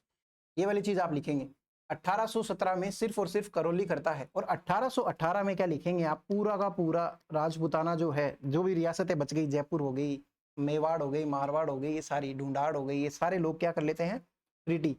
तो रिमेनिंग ऑल, बाकी सभी रियासतें अन्य, आप हिंदी वाले पहले लिखना 1818 में, अन्य सभी रियासतें 1818 में ब्रिटिश राज से संधि कर लेती है। Remaining all the states conclude treaty with Britishers in 1818 1818 है ना। अब होता क्या है, जो मारवाड़ रियासत है ना, ये एरिया वाइज सबसे बड़ी रियासत थी, ठीक है। मारवाड़ रियासत के अंदर कौन आता है, जोधपुर हो गया, ये सब इधर से जालोर वगैरह, ये सारा एरिया। ये क्या करते हैं, ये बोलता है इस टाइम पे यहाँ का रूलर था मान सिंह करके। जब ये ट्रीटी की बात चल रही होती है अंग्रेजों के साथ में, इसकी ब्रिटिशर्स के साथ में, तो ये सारे गिना देता है अपने वाले की, जोधपुर मेरा, ये पाली मेरा, ये सब मेरा। और ये इसके चलते चलते साथ में सिरोही को भी गिना जाता है। तो अंग्रेज सोचते हैं कि भाई सिरोही के साथ में भी ट्रीटी हो गई, लेकिन एक्चुअली में होता क्या है, सिरोही अलग रहता है, सिरोही के साथ में ट्रीटी होती नहीं है। तो बाद में 1823 के अंदर सिरोही वाले खुद अप्रोच करते हैं किसको, ब्रिटिशर्स को। तो आप 1823 और मेंशन करेंगे। 1823 ईस्वी में सिरोही रियासत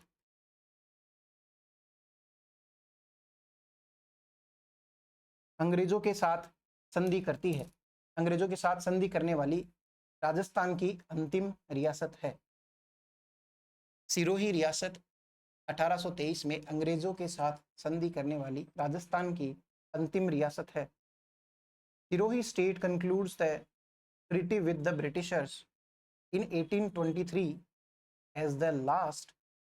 Sirohi state concludes treaty with the Britishers in 1823 as the last state of Rajasthan. ठीक है, ये वाली बात आपने लिखी।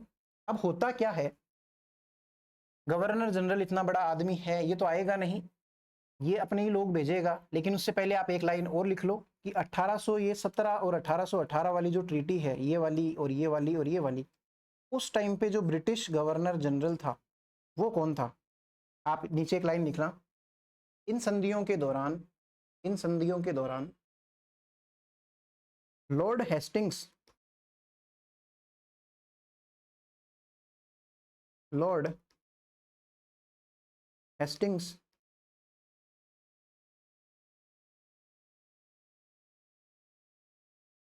भारत का गवर्नर जनरल था।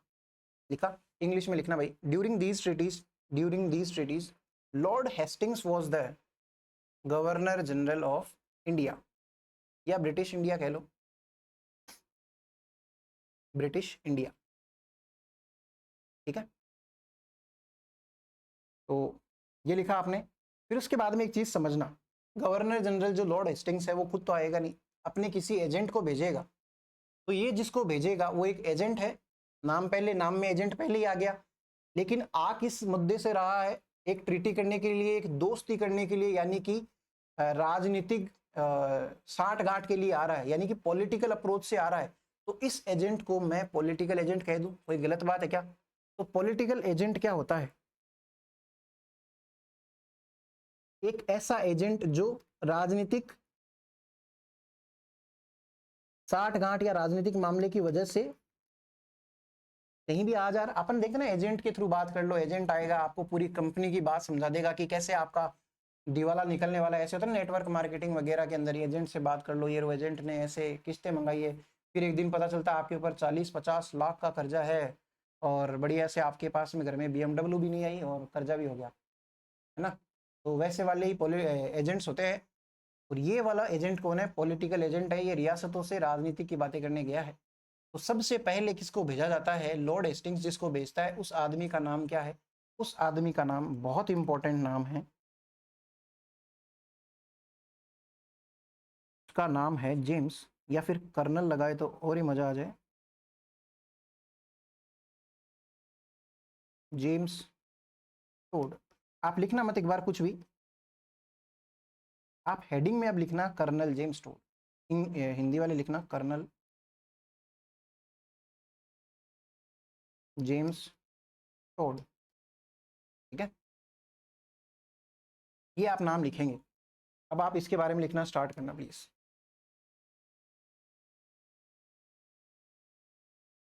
लिखिए, कर्नल जेम्स टोड एक political agent, political agent, Hindi में भी पॉलिटिकल एजेंट ही लिखना, पॉलिटिकल एजेंट के रूप में राजस्थानी रियासतों के साथ संधि करने के लिए भेजा जाता है। या फिर आप स्टार्टिंग में से लिखो, कर्नल जेम्स टोड उदयपुर रियासत या फिर मेवाड़ रियासत का पॉलिटिकल एजेंट के रूप में भेजा जाता है, पॉलिटिकल एजेंट के रूप में भेजा जाता है। इंग्लिश में आप लिखना, colonel James Tod is sent as, was sent as, मेरे पीछे आ रहा है, was sent as political agent of Mewar state, Mewar state, ये वाली बात है, इसके बारे में लिख लो। तो टोड क्या है भाई? टोड मेवाड़ का क्या है? Political agent.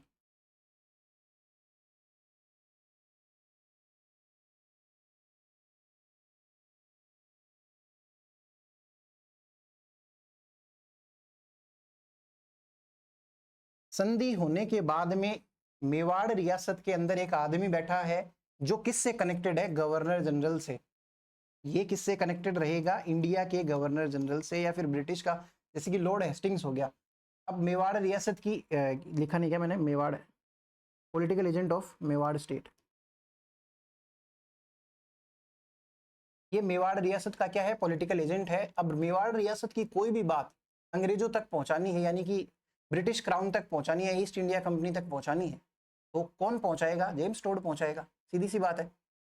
तो जेम्स टोड को क्या भेजा जाता है? 1818 में जब संधि हो जाती है ना, मैंने बोला 17 के अंदर करौली करता है, 18 के अंदर बची हुई करती है, तो इसको कौन भेजता है?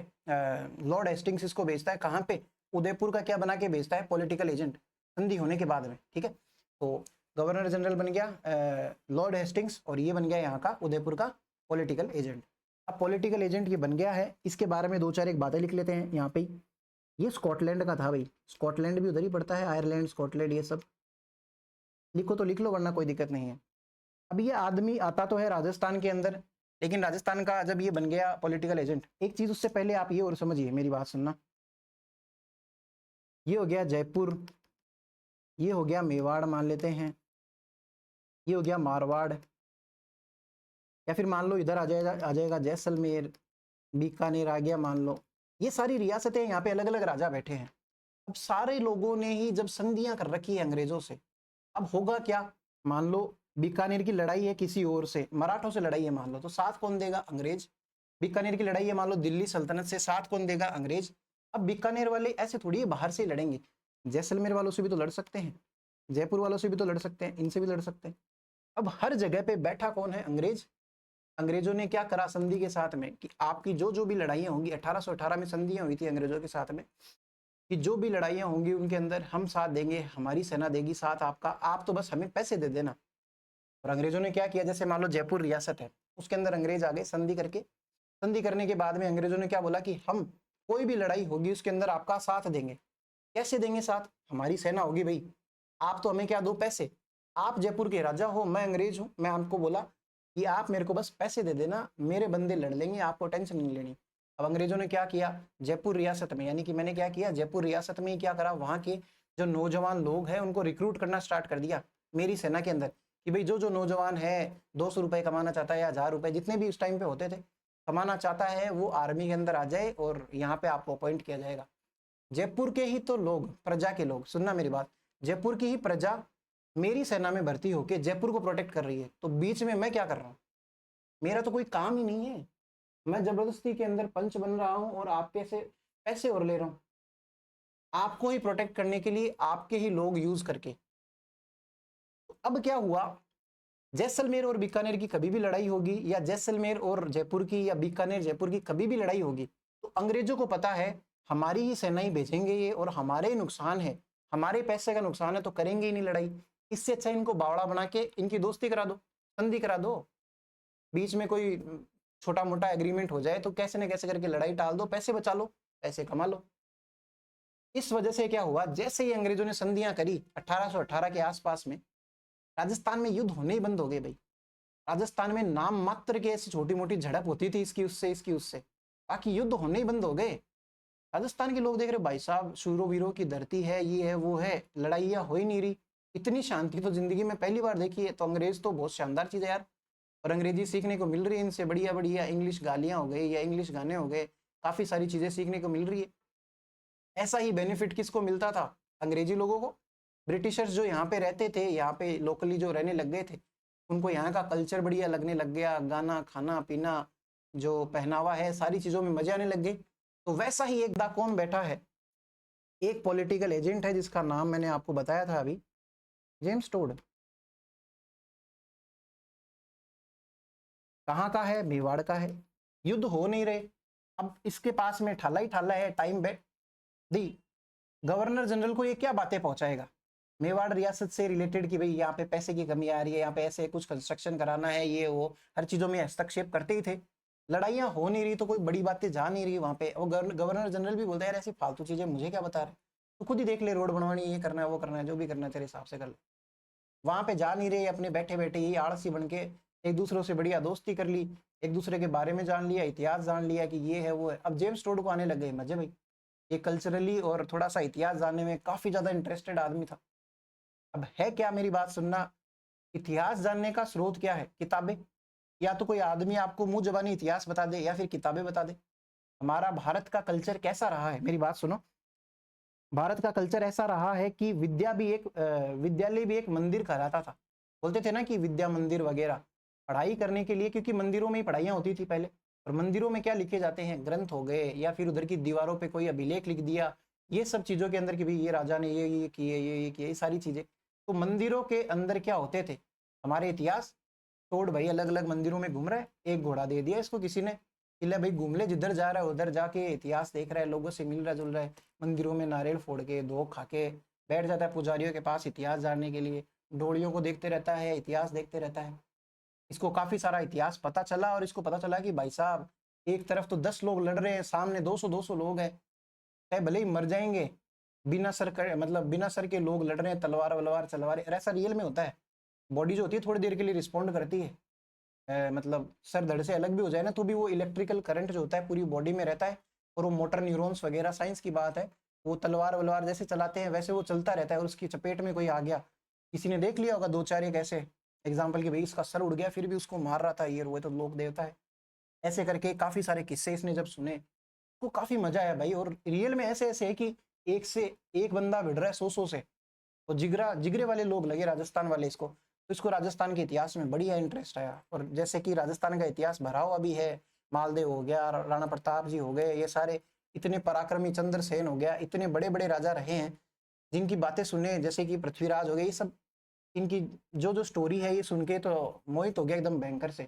ये बैठ गया भाई साहब इस किताब विताबें लेके खोल के इतिहास लिखूंगा राजस्थान। अब इतिहास लिखने के लिए जाता कहाँ पे है, मंदिरों में जाता है। और राजस्थान के अंदर मंदिर बचे कौन से हैं, ज्यादातर जैनों के मंदिर, ज्यादातर जैन लोग ही मंदिर बनाते थे, तो जैनों के मंदिर में ये जाता था। ऐसे करते करते इसको एक बढ़िया पंडित जी से बढ़िया इसकी बातें होने लग गई, तो उनको इसने क्या करा, गुरु भी बना लिया। जेम्स टोड का एक गुरु था जिससे ये काफी सारी टीचिंग्स लेते थे, इतिहास के बारे में जानकारी लेते थे। उनका नाम क्या है, यति ज्ञानचंद्र। यति बोलते हैं जैन जो पंडित होते हैं ना उनको, मतलब जैन जो पुरोहित होते हैं उनको बोलते हैं यति ज्ञानचंद्र। तो आप जेम्स टोड के बारे में क्या लिखेंगे अगली लाइन के अंदर, यहाँ पे अपन लिख रहे थे ना ऊपर जेम्स टोड के बारे में, यहाँ पे आप लिखेंगे टीचर या फिर गुरु, यति ज्ञानचंद्र। ये इनके गुरु थे भाई, और इनसे ये बातें लिखते थे। अब भाई एक दिन फोन आया होगा इधर से ब्रिटिशर्स का कि भाई टोड साहब क्या हालचाल है आपके, आप तो आजकल बतलाते ही नहीं हो।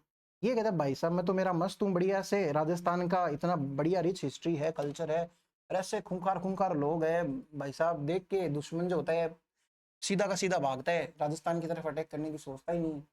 हम वो सुनेंगे यार ठीक है कोई बात नहीं, तेरे को बढ़िया लग रहे हैं यहाँ के लोग, लेकिन व्यापार का क्या सीन है, तू क्या कमाई वमाई क्या कर रहा है यहाँ से, क्या खबर है, यहाँ का क्या तूने कनेक्शंस जोड़ लिए, क्या तूने मतलब ग्रोथ करी है, अपने हित के लिए क्या किया तूने ऐसा।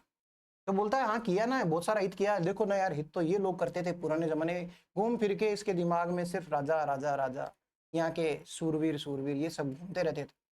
अब ये सारी चीजें हुई तो थोड़ी सी टेंशन हुई ब्रिटिशर्स को कि भाई साहब ये कहीं उनको उकसा नहीं दे, क्योंकि पूरा इंडिया जो है उकसाया हुआ है हमारे अगेंस्ट कि अब अटैक करे, अब इनसे पीछा छुड़ा ले, अब इनसे पीछा छुड़ा ले। तो ये कहीं राजस्थान के जो लोग ये रियल में बता रहे हैं, डर तो हमें भी लग रहा है सुन के फोन पे, लेकिन ये इनको बढ़िया से भड़का ना दे। और अगर भड़का दिया और वो कहीं पे ये भी ट्राई करने लग जाए तो हमारे फालतू में टेंशन होगी। तो होता क्या है कि इसको, इस बंदे को, जेम्स टोड जो है ना, इसको बाद में 1823 के आसपास क्या कर दिया जाता है, 1818 में आता है, बढ़िया सी हिस्ट्री विस्ट्री लिख, इसको बोलते हैं कि तू घर जा, तेरे को तेरी वाइफ बुला रही है, बीमार है घर पे तेरे बीवी बच्चे, जा घर जा। ये बोलता है यार बैठा हूँ बढ़िया से हिस्ट्री लिख रहा हूँ, यहाँ की बढ़िया से, यहाँ का कल्चर है सारा एब्जॉर्व कर रहा हूँ, ये वो नहीं मानते भाई साहब।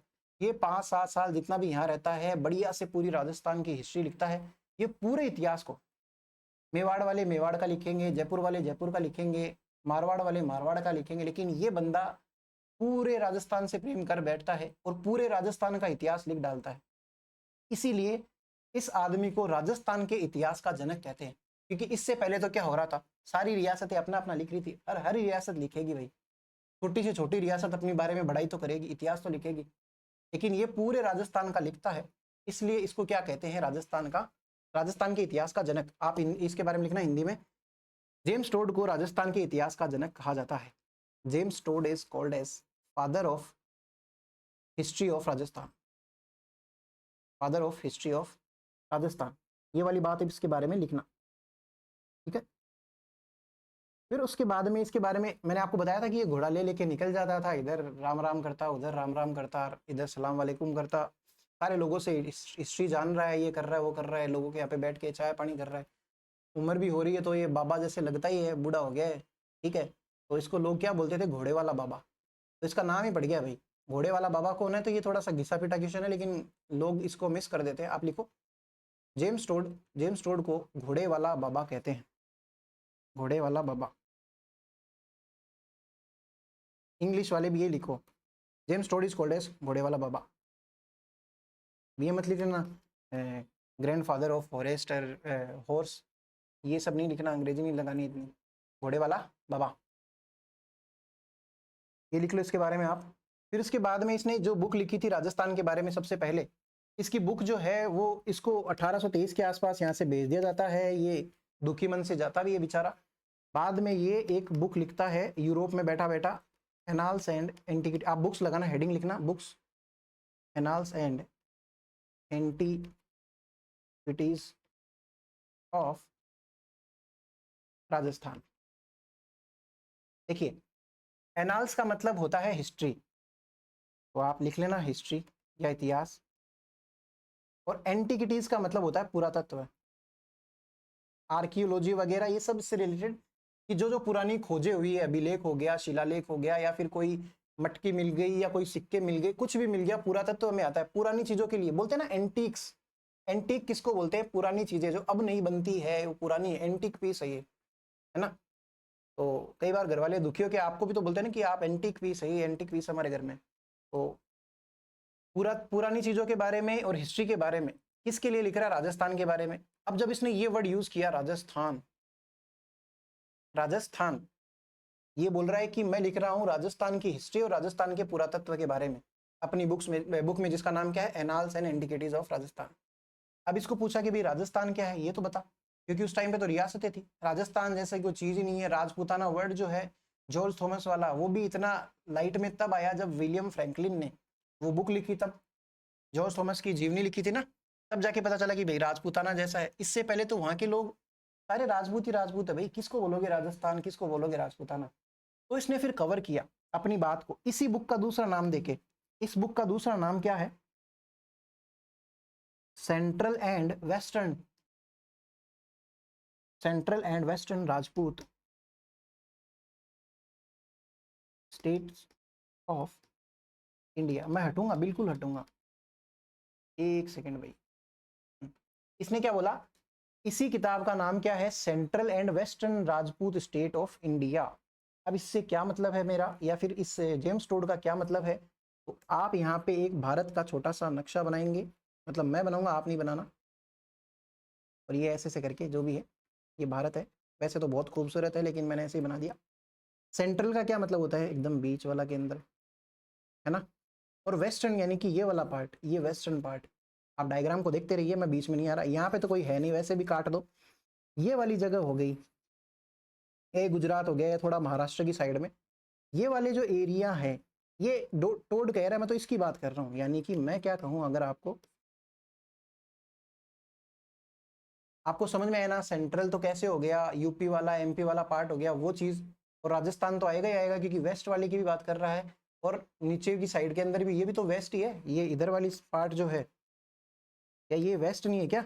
इंडिया का तो वेस्ट ही है ये। तो ये वाले पोर्शन में राजपूत लोग हैं, राजपूत रियासतें हैं, मैं तो उसकी बात कर रहा हूँ। ये इस चीज को क्या बोल रहा है, राजस्थान। अब सोचो, आप जो, यानी कि अपन जो जिस राजस्थान में आज की तारीख में रह रहे हैं, वो राजस्थान पूरा है भी नहीं भाई। पतंगाकार चतुष्कोणीय टीएच हैंडले वाला बचा है खाली। बाकी के अंदर क्या बन गया? यूपी बन गया, एमपी बन गया, गुजरात बन गया, महाराष्ट्र बन गया, ये सब बन गया। तो राजस्थान तो छोटा सा ही रह गया, लेकिन टोड ने कितना बड़ा इमेजिन किया था, सोचो। तो ये इसकी किताब का नाम है। ये लगभग 1829 के अंदर छपती है, जब ये उधर रहता है। इसके दो प्रकाशन आते हैं। फर्स्ट प्रकाशन आता है तब, फिर एक आता है 1832 के आसपास। इसी बुक का दो प्रकाशन छापता है। 1835 के आसपास इस आदमी की मौत हो जाती है, मृत्यु हो जाती है। तो ऐसी सी बात है। और ये जेम्स टोड के बारे में ये एक बात हो गई। तो आप एक बार के लिए, एक सेकेंड, ये चीज़ लिखो भाई। टोड की बुक का नाम लिखो आप। बुक का नाम लिख लिया, फिर सेकंड बुक का नाम और लिखेंगे। लेकिन उससे पहले आप मेरी बात सुनो। इसको बोला गया कि भाई तू जा, है ना। तो ये दुखी मन से जाता है, घर जाने के लिए इसको बोला गया है। अब एक दूसरे पेन से मैं आपको ग्रीन पेन से समझाऊं, ध्यान से देखना, हाईलाइटर से समझा देता हूँ। ये मेवाड़ में यहाँ का ही अपॉइंटेड था ये आदमी। इसको बोला जाता है कि तू जा, तो इसको ये अपना घोड़ा लेके निकल जाता है। ये बोलता है कि मैं बॉम्बे से जाऊंगा, बॉम्बे के पोर्ट से ऐसे करके चला जाऊंगा यूरोप। भैया आपको नहीं जच रहा तो ये जाता है, घूमता फिरता, ये वेस्टर्न साइड के अंदर ट्रेवल करता है। गुजरात के भी राजपूत डायनेस्टी से मिलता है, मंदिरों में जाता है, या फिर दुर्ग वुर्ग देखता है, इतिहास जानता है। इतिहास जानता जाता है, छेड़खानी करता हुआ ही जाता है, ऐसे नहीं जाता ये। तो ये ऐसे करते करते अपनी पूरी ट्रेवलिंग जारी रखता है। तो ये इसके बाद में ट्रेवल करता करता पूरे राजस्थान को ऐसे क्रॉस करते हुए बॉम्बे पहुंचता है। और ये अपनी एक बुक लिखता है, एक सेकेंड, हाँ। तो ये अपनी एक बुक और लिखता है, सेकंड बुक लिखता है। अब ये वेस्टर्न साइड में ट्रेवल करता हुआ जा रहा है, इसलिए इसकी किताब का नाम क्या है? Travels in western India. इसकी सेकंड बुक का आप नाम लिखेंगे, ट्रेवल्स इन वेस्टर्न इंडिया। क्या लिखेंगे सेकंड बुक का नाम? ट्रेवल्स इन वेस्टर्न इंडिया, पश्चिम भारत की यात्रा, ऐसे करके। लेकिन आप इंग्लिश में लिख लो ट्रेवल्स इन वेस्टर्न इंडिया। ये बुक छपती है 1839 में, जब इसकी डेथ हो जाती है 1835 में, तो पहले ही। तो उसके बाद में इस बुक का नाम छपता है। तो ये बात है थोड़ी बहुत जेम्स टोड के बारे में आपने देख लिया।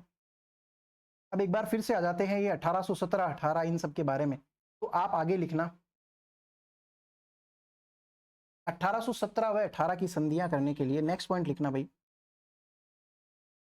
1817 व 1818 की संधियां करने के लिए इंग्लिश ऑफिसर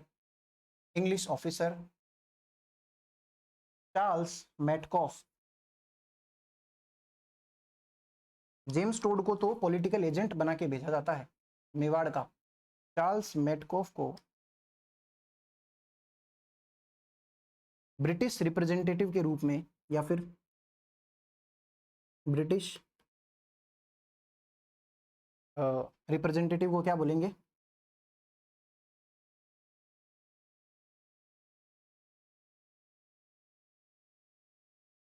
इसकी तरफ से ब्रिटिशर्स की तरफ से ये आता है चार्ल्स मेटकॉफ, ये सारी संधियां करवाता है। तो ब्रिटिश रिप्रेजेंटेटिव के रूप में राजस्थान में संधियां करने के लिए भेजा जाता है। 1817 और 18 की संधियां करने के लिए चार्ल्स मेटकॉफ इंग्लिश ऑफिसर है, को ब्रिटिश रिप्रेजेंटेटिव के रूप में भेजा जाता है। जबकि जबकि पश्चिमी राजस्थान में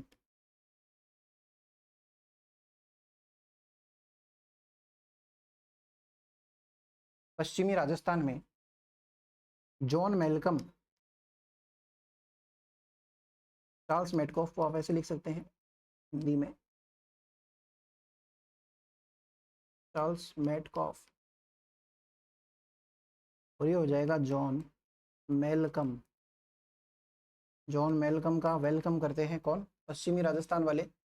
तो पश्चिमी राजस्थान में जॉन मेलकम को ब्रिटिश रिप्रेजेंटेटिव के रूप में भेजा जाता है।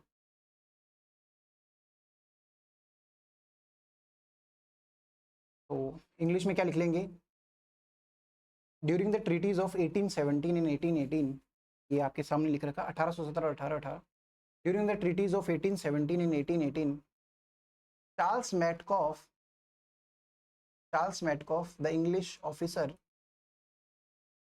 officer Charles Metcalfe was sent as British representative,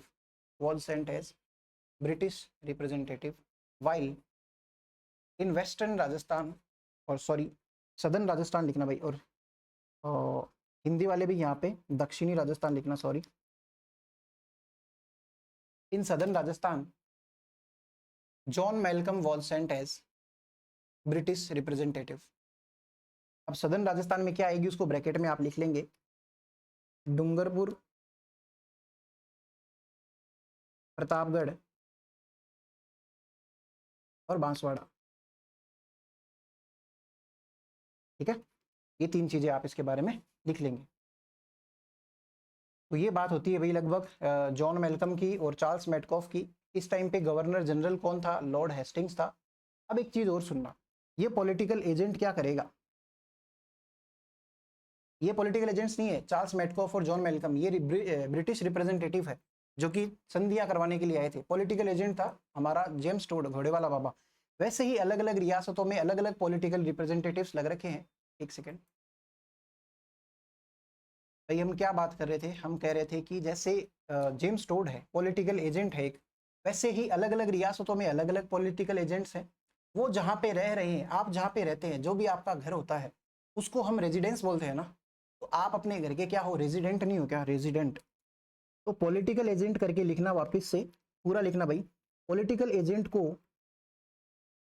resident भी कहा जाता था। रेजिडेंट भी का political agent was also called as resident, क्योंकि ये रहता कहाँ था? मेवाड़ वाला मेवाड़ में रह रहा है, ये वाला वहां रह रहा है, ऐसे करके। अब पॉलिटिकल एजेंट्स बहुत सारे होंगे, जैसे मान लो 41 जिले आज की तारीख में, और सबके पॉलिटिकल एजेंट्स हैं। अब वो सारे किसके पास जाएंगे? गवर्नर जनरल के पास में, जीजी के पास में जाएंगे। सुनो जीजी ऐसे करके, तो जीजी किस किस की सुनेगी? इतने सारे 41 लोग आएंगे उसके पास में, तो वो तो परेशान हो जाएगा। तो उसने क्या करा, एक बीच में बिचौलिया और रख लिया कि कोई एक ऐसा आदमी हो जो इन 41 लोगों की, मतलब एग्जाम्पल दे रहा हूँ 41 का, कि 41 लोगों की सारी बातें सुन ले, परेशानियां सुन ले, जो भी बातें हैं राजा महाराजा ने जो जो भी मैसेज पहुंचाया है वो सारे सुन ले और मुझे बता दे। एक बंदे को अपॉइंट करेगा, तो उस बंदे को क्या बोल देंगे कि वो एक ऐसा एजेंट है जो गवर्नर जनरल का है। पॉलिटिकल एजेंट अलग चीज है, उसको भूल जाओ एक बार।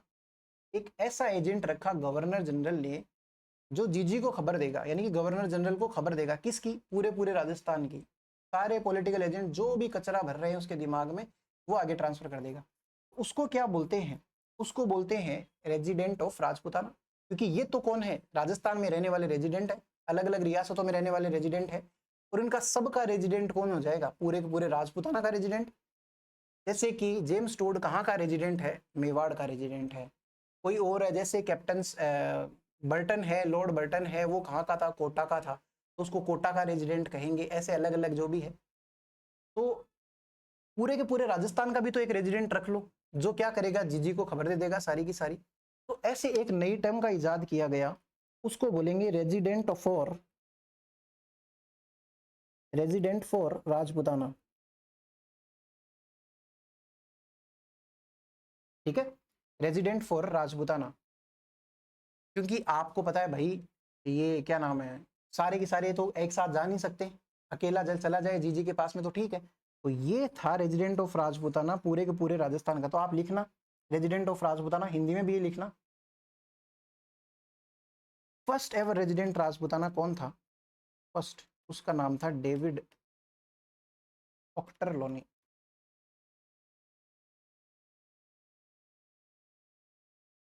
ये था भाई राजस्थान के लिए सबसे पहला रेजिडेंट फॉर राजपूताना। ये किसका, ये क्या है, एक तरीके से समझो जीजी को सारी खबर पहुंचाएगा। ये किससे सुन के, सारे के सारे पॉलिटिकल एजेंट्स से सुन के। तो आपको पॉलिटिकल एजेंट पर पता चला, हर रियासत में क्या होता है, एक पॉलिटिकल एजेंट होता है जो उस रियासत की सारी खबरें किसको पहुंचाता है, गवर्नर जनरल को। लेकिन गवर्नर जनरल परेशान हो गया, उसने बीच में क्या रख दिया, रेजिडेंट फॉर राजपूताना रख दिया। First ever resident of Rajputana कौन है, डेविड ऑक्टर लोनी।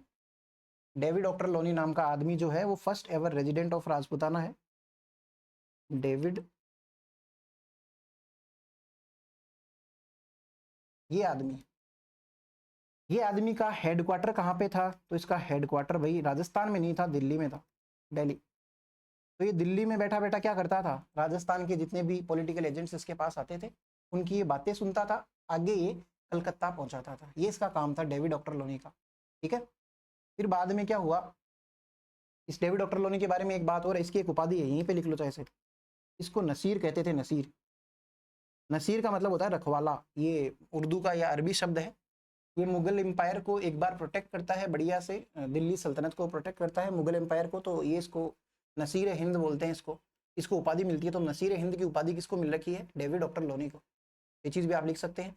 बाकी क्या हुआ फिर बाद में, ऐसे हुआ कि यार तू दिल्ली का रिप्रेजेंटेटिव थोड़ी है, तू तो राजस्थान का वो है, पूरे राजस्थान का वो है, पॉलिटिकल एजेंट एक तरीके से, रेजिडेंट है। तो तू दिल्ली में बैठा क्या कर रहा है। तो फिर बाद में इसकी जो हेडक्वार्टर है उसको राजस्थान में ट्रांसफर किया गया। इसका, ये रेजिडेंट फॉर राजपूताना का, ये चीज जो देख रहे हैं ना अपन, इसका हेडक्वार्टर ट्रांसफर किया गया राजस्थान में। और राजस्थान में भी कहाँ किया गया, जब हम मिडाइवल हिस्ट्री पढ़ेंगे ना तब हम देखेंगे कि अजमेर एक बहुत इंपॉर्टेंट था। पृथ्वीराज चौहान वगैरह, ये विग्रहराज चतुर्थ, ये सब हम देखेंगे कि एक बार तो ऐसा हुआ कि दिल्ली की सल्तनत पे किसका राज है, अजमेर का। अगर वो लंबा चलता ना भाई, तो आज की तारीख में दिल्ली हमारी कैपिटल नहीं होती, क्या पता अजमेर होती। तो अजमेर हमारे राजस्थान के बीच में भी आता है, अजमेर को हृदय भी बोलते हैं राजस्थान का। तो उस जगह पे और उस टाइम पे यही पावर में था, इसके किले विले भी बढ़िया थे, मजबूत थे। तो अंग्रेजों को लगा कि अजमेर बढ़िया जगह है, यहाँ पे हम हमारा गोला बारूद भी रख सकते हैं, यहाँ पे बीचों बीच है, चारों तरफ से सेफ है, बढ़िया से बैठे रहेंगे। तो इसका हेडक्वार्टर कहाँ पे ट्रांसफर किया, रेजिडेंट ऑफ राजपूताना का, राजस्थान में। राजस्थान में भी अजमेर ले गए और इसका नाम क्या कर दिया, गवर्नर, गवर्नर जनरल का एजेंट है ना भाई तू, तो इसका नाम कर दिया agent to governor general. Agent to governor general आप पूरा लिख लेना भाई, एजेंट टू गवर्नर जनरल इसका नाम कर दिया। मैं आपको बताऊंगा, आप लिखो 1832 में, 1832 ईस्वी में, 1832 ईस्वी में एजीजी का पद सृजित किया गया। AGG, agent to governor general का पद सृजित किया गया। वह इसे, इसका हेडक्वार्टर अजमेर, इसका हेडक्वार्टर अजमेर बनाया गया। और ये किसकी जगह आया है, रेजिडेंट फॉर राजपूताना ही है, लेकिन इसको कहाँ पे, राजस्थान में भेज दिया और तू भाई यहीं पे रह। इंग्लिश में क्या लिखेंगे, in 1832 AD, in 1832 AD a post named as agent to governor general, a post named as agent to governor general was formed and या created या formed and its headquarter was made Ajmer, and its headquarter was made Ajmer. ये वाली बात आप लिखेंगे। अब first ever AGG कौन है, फर्स्ट एवर एजीजी कौन है, तो सबसे पहला बनता है अब्राहम लॉकेट।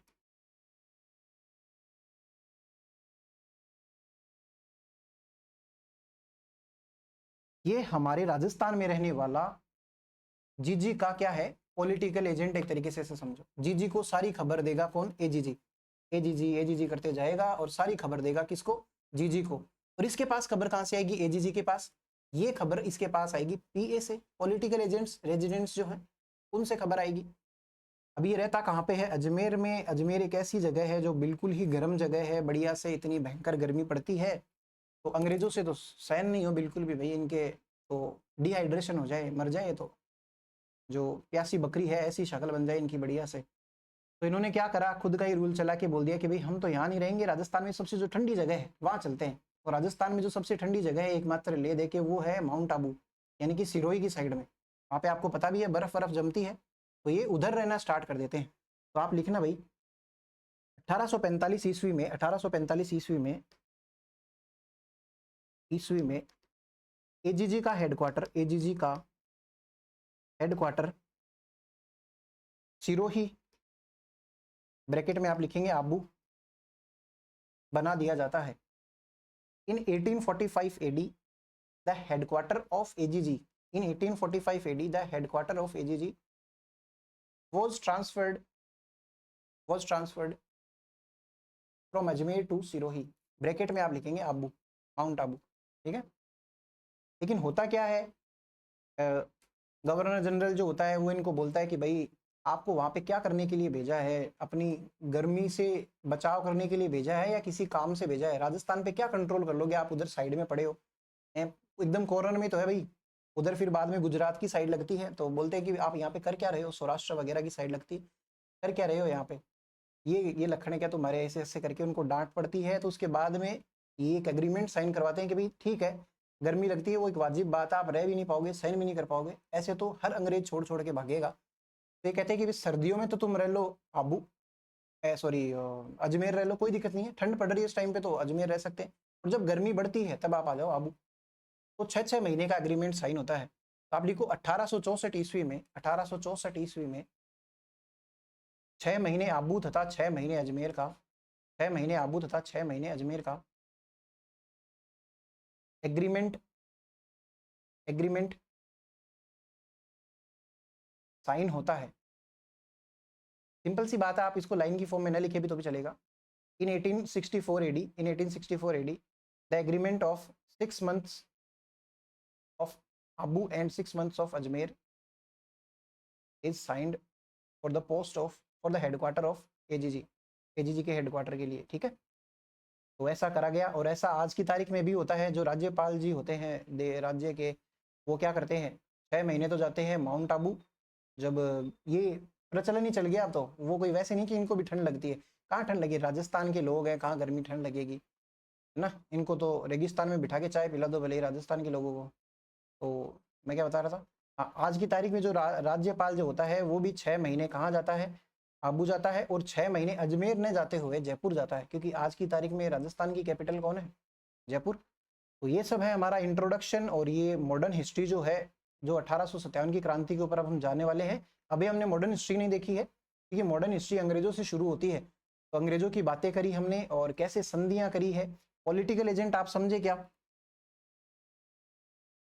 ये होता है पॉलिटिकल एजेंट जो किसी भी रियासत का होगा। फिर उसके ऊपर क्या होता है, एजीजी, तो उसको ऊपर लिख दे क्या, पॉलिटिकल एजेंट छोटी चीज है जो रियासत का होता है, इसको रेजिडेंट भी बोलते हैं, आपको पता है। उसके ऊपर कौन होती है, एजीजी। एजीजी क्या होता है, पूरे राजपूताना का, राजस्थान लिख देता हूँ। और जीजी कौन है, इंडिया का या ब्रिटिश इंडिया का, इसको खबर ये देगा, इसको खबर ये देगा। तो अब जीजी के पास सिर्फ एक ही बंदा जाएगा जो पूरी राजस्थान की खबर लेके जाता है, ठीक है। तो ऐसे करके ये पूरा इंट्रोडक्शन है, हमने देखा कैसे कि एंशिएंट हिस्ट्री है, मिडाइवल हिस्ट्री है और मॉडर्न हिस्ट्री है। राजस्थान के संदर्भ में हमने देखा कि हिंदू रूलर ऐसे वैसे पढ़ेंगे हम। फिर उसके बाद में ये देखा कि मुगल का पतन हो रहा था, ब्रिटिश बढ़ रहे थे, मराठे बढ़ रहे थे, तब पहली बार, और मराठे जो है राजस्थान को भी परेशान करते थे, लूटपाट, चौथ मांगना, ये सब करना। तो उस वजह से अंग्रेजों के साथ दोस्ती हमारी आसानी से हो गई। फिर उसके बाद में ये विलियम फ्रैंकलिन वाली बात मैंने आपको बताई थी, क्योंकि जॉर्ज थॉमस ने सबसे पहले राजपूताना टर्म यूज़ किया था। फिर आंग्ल मराठा जो डिस्प्यूट हुए थे ना, ये युद्ध हुए थे, ये कब कब हुए थे, और सेकंड वाले में सबसे पहले अलवर और भरतपुर, बीए से हमने थोड़ा सा याद करने की ट्राई करी थी। उस टाइम पे लॉर्ड वेलेस्ली वाली बात मत भूलना प्लीज़। तो लॉर्ड वेलेस्ली मेरे पीछे जा रहा है ना, तो ये लो ऊपर लॉर्ड वेलेस्ली जो है ना यहाँ पे मेरे सर के ऊपर, ये था उस टाइम पे गवर्नर जनरल। उसके बाद में 1817 में करौली करता है, बची हुई 1818 में कर लेती है, लेकिन सिरोही रह जाती है लास्ट में, क्योंकि सिरोही को मान सिंह बता देता है कि ये राजस्थान की मेरी ही रियासत में है, तो वो तो होती नहीं है। और लॉर्ड हेस्टिंग्स होता है उस टाइम पे क्या। फिर पॉलिटिकल एजेंट की तौर पे कौन आता है उदयपुर के अंदर, कर्नल जेम्स टोड। उसको बढ़िया से लड़ाइयाँ हो नहीं रही तो बढ़िया से कल्चर प्रॉस्पर करेगा वहाँ पे, और बढ़िया से इतिहास जानता है ये राजस्थान का, और इसको भेज देते हैं। इसका यति ज्ञानचंद्र इसका गुरु है, घोड़ेवाला बाबा कहते हैं इसको। 1823 ईस्वी के अंदर को भेज दिया जाता है यहाँ से कि तू जा भाई। और इसने एक बुक भी लिखी थी, annals and antiquities of Rajasthan, जो पब्लिश कब होती है, 1829 में, है ना। और दूसरा इसका संस्करण आता है 1832 के अंदर, और इसकी डेथ हो जाती है 1835। ये कुछ काम के फैक्ट्स नहीं है, बस ऐसे ही। एनाल्स एंड एंटिक्विटीज का मतलब क्या आता है वो बताया मैंने आपको। इसी बुक का दूसरा नाम है ये सेकंड, ये एक ही बुक है ना, central and western Rajput states of Rajasthan India. फिर उसके बाद में इसकी सेकेंड बुक का नाम क्या है, ट्रेवल्स इन वेस्टर्न इंडिया। फिर उसके बाद में 1817-18 की ईस्वी के अंदर जो ये ट्रीटीज हुई थी, किसने करवाई थी, चार्ल्स मेटकॉफ आया था। लेकिन इधर डूंगरपुर, प्रतापगढ़, बांसवाड़ा में किसका वेलकम हुआ था, जॉन मेलकम का वेलकम हुआ था। और पीए को रेजिडेंट बोलते हैं, बात मैंने आपको बता दी, रेजिडेंट के ऊपर होता है resident of Rajputana. David doctor Loni सबसे पहला था। उसके बाद में 1832 के अंदर क्या कर दिया गया, एजेंट टू गवर्नर जनरल का पद सृजित किया गया, राजस्थान भेजा गया, अजमेर भेजा गया। फर्स्ट कौन है, अब्राहम लोकेट है, वो राजस्थान आता है अजमेर में। फिर उसके बाद में 1845 में क्या होता है, आबू भाग जाता है, वो उनको गर्मी ज़्यादा लगती है। फिर 1864 के अंदर क्या हो जाता है, 6 महीने का एग्रीमेंट। ये सब इंट्रोडक्शन और ये सारी बातें हैं, बाकी का हम नेक्स्ट क्लास में देखेंगे। राजस्थान की हिस्ट्री स्टार्ट करते हैं इसी के साथ में, और बढ़िया से पढ़ते रहिए, आपके एग्ज़ाम की तैयारी करते रहिए। धन्यवाद।